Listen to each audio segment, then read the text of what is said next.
I had a man in Fort Lauderdale, Florida, that taught me a lot about transforming the cross. His name was Rabbi Frank. And in Fort Lauderdale, if you've ever been to Fort Lauderdale, there's a huge Jewish community. And so living there, I learned a lot about the Jewish faith and a lot about Jewish ways, attended a lot of their celebrations because I believe that if we're going to be followers of Jesus, that Jesus came from the Jewish faith. So it's very interesting to learn about it.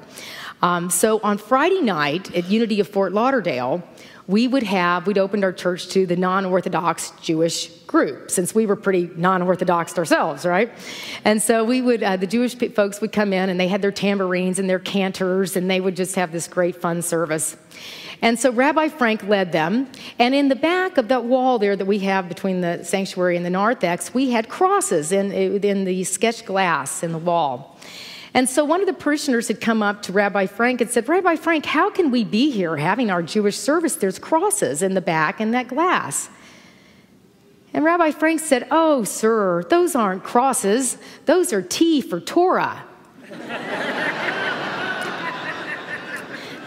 And any time I will feel that sense of, I can't deal with this or this cross, how can I bear this? I think of Rabbi Frank. Those aren't crosses, those are T for Torah.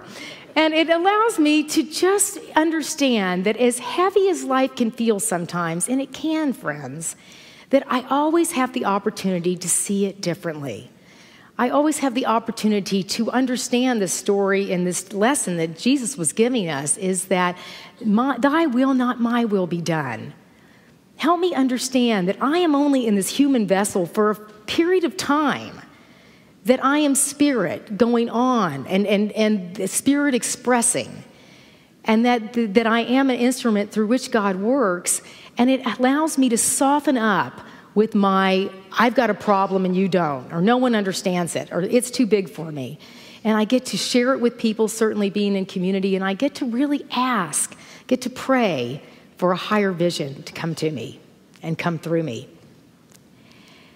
And then we get to have our resurrection experience. It's kind of like the resurrection comes to us when we get that feeling, that knowing that we're bigger. The Spirit in me is bigger than this problem. Resurrection is a natural outpouring of that consciousness. And we see Jesus, this was 3 days later, and it's interesting if you take a problem, if you're willing to be with it for 3 days, that's an interesting period of time.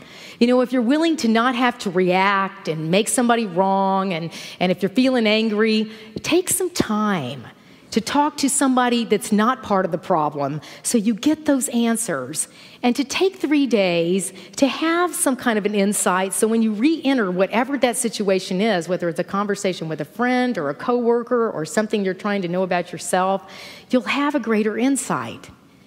And when that stone of your old consciousness gets rolled away, as Easter morning was, you can emerge as that more transcendent, translucent, transparent you. You know, the more real you, the resurrected you, the you that understands more about how life works. And it's not a me versus you, it's us coming together to grow and understand more. You know, we have wonderful classes here at Unity Temple in many of the evenings, and even our 9 a.m. class that Duke and I facilitate, that all these people come with all these different ideas, and every week it gets richer and richer and richer because of the people that come. We don't even have a set agenda because life is a mystery to be lived, not a problem to be solved, right? And we end up growing and shifting and changing. And that's what your holy adventure is all about. It is about growing and shifting and changing and understanding that you have so much more to you than you know in this moment, but it will be revealed one holy instant at a time. It is an honor and joy and privilege to be part of such a vibrant spiritual community. I am so glad you all have signed up for this course, showed up here for your life, and you get great grades and great honors in being you. You passed with flying colors. What a wonderful, wonderful course. We all have at some level chosen to be here on this earth at this time as you. There never has been and there never will be you again. So let this life be fabulous, let it be holy, and let